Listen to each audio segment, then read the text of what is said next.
Hey guys, it's the Right Hand Lad, and today I'm going to be covering How Strong is Fiamma to Write. As always, spoilers for the Index Light novels. Before we start, you should know that this video will be broken down into three parts: Base Fiamma, Index Controller Fiamma, and Security God Fiamma. This will also be broken down into subcategories such as strength, speed, durability, hacks, and weaknesses.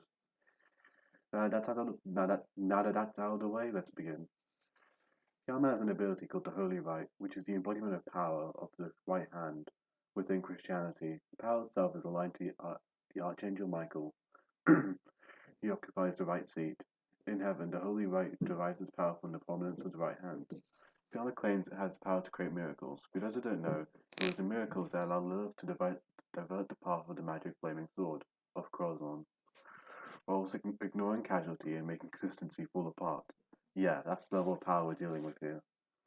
Now, Fiamma being able to achieve such levels of power isn't completely baseless at all, either, as he states the following, his power, baseless at all either, as he states that flowing his power through the katana will destroy it. This is the same katana that can slice through all dimensions and was said to have potency to slice through the universe itself. This isn't an outlier either, as in New Testament 4, Olorus, with the help of Fiamma, was able to push Othinus back while coming out relatively unhurt, seeing as they were more focused on saving the people affected by Marion. Othinus, to even reaching a positive outcome, is able to use the power she used fully in NT9. These feats could put Fiamma anywhere between universal to high complex multiversal.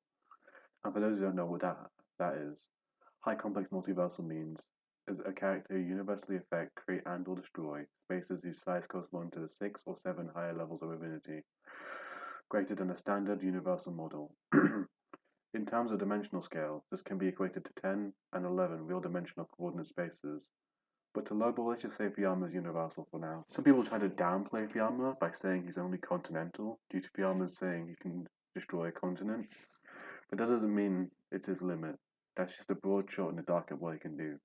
There are plenty of references to Saints being on par with nuclear bombs, but they have physical feats and power scaling to put them higher. Saying Fiamma is just a continent buster is downplaying him, and assuming that's the absolute limit of his power, despite contradictory evidence that puts him way higher. In terms of speed, Fiamma has stated many times to ignore distance and be above speed. This is pretty much confirmed by the fact that whenever the right hand is swung, it pretty much instantaneously hits opponents, no matter how far they are.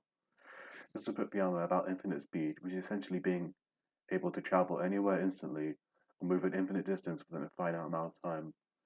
You could easily argue measurable, which is movement beyond linear time. This is why speed cannot be measured, given that the speed equals distance over time, and time is undefined. The speed formula cannot be applied. Due to him being useful in the fight between Othinus and Olorus, his attacks are instantaneous and so fast and powerful that they warp the continuity of time. And the fact that Othinus, with a positive outcome, is essentially above the concept of time and space, as shown with the Guggnir throw. You could argue that since the fight happened off screen, Fiamma can't be immeasurable, but it kind of has to be to have any sway in the battle, with the fact that being infinite speed would basically mean he was frozen to characters like Othinus and Olorus, if he just had infinite speed. In terms of durability, Fiamma's a tank. He's able to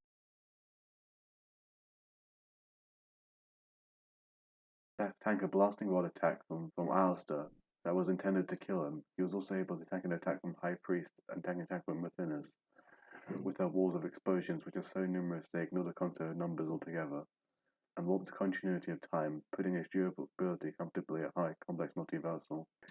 Fiamma's only hacks in this form are being able to recreate any miracle with the right hand, such as the miracles of curing people and the right hand and the sword Michael used to smite down Lucifer. Fiamma's, Fiamma's weaknesses include lacking auto defense, having limited uses of the Holy Right, and only being able to use the required amount of force to beat his opponents, and not being able to use normal magician spells. Next, we move on to the Index Controller Fiamma. Index Controller Fiamma's stats basically stay the same. Only thing that increases are his hacks. Fiamma can now use all the spells listed in Index's 103,000 grimoires, including all the ones she used in John Penn's form, and is now equipped with auto defense, shown with how he defended against an optical laser while talking to Toma, and now has infinite uses of the Holy Right as well, and being able to use the Grimoire spells. We learned that Fiamma actually has mind hack distance as well. Notably, Notably, spells used include being able to teleport anywhere along a horizontal distance, having a 40-kilometer flaming sword which ignores the concept of distance itself. His only weakness is now strictly being limited to the power of Michael, and still only being able to use the acquired power to beat opponents. Next, we move on to Superior to God Fiamma, or whatever the Italian version is. La persona superiore a Dio. Yeah, that's it. In this form, all of Fiamma's stats are boosted, and now the next controller any Imagine Breaker. Fiamma isn't restricted to the power only a normal human can use anymore, and is now free to exert the full capabilities of the Holy Rite. Before, he was only using a percentage of its true power. He also isn't just being amped by Michael anymore, he's being backed by the whole entire heaven phase, which includes all the angels. He also states multiple times that power equals to the Son of God, and is stated that the whole point of his plan is to gain God's power, shown by him controlling the heaven phase. I don't want to get into debate about how powerful God is, so I'll just be using the quote stated in Index about him. God is stated to be the greatest being, making him above Gabriel, who can remove all the stars from the sky, and Michael, whose power is so great that a fraction of it is stated to be able to slice through the universe, making Michael at least universal plus to low multiversal. Low multiversal being characters who significantly affect, create, and/or destroy small unit multiverses, which can be compromised as several separate space-time continuums, ranging from 2 to 1,000, or equivalents. And as I said, God is above him, and Fiamma has that power. Fiamma's hacks include being able to recreate every legend in Christianity, which includes the creation story, which is epitomized in the fact that Fiamma is stated to have the power to erase all of human history at its entirety, and summon power in the form of raw Thelsma directly from heaven itself. Some people like to downplay Fiamma by saying he's only planet level, but in the same quote, it literally says he was able to create any legend in Christianity, which includes the creation story, which is actually listed as a miracle. Fiamma in this form has no weaknesses whatsoever, and was only beaten by the Invisible Thing, which was only beaten by Thinnus when it was weaker, and Iwas when it was amped to an unknown degree. So it's almost impossible to gauge Fiamma's limit, as the Invisible Thing has no tangible scaling or limit.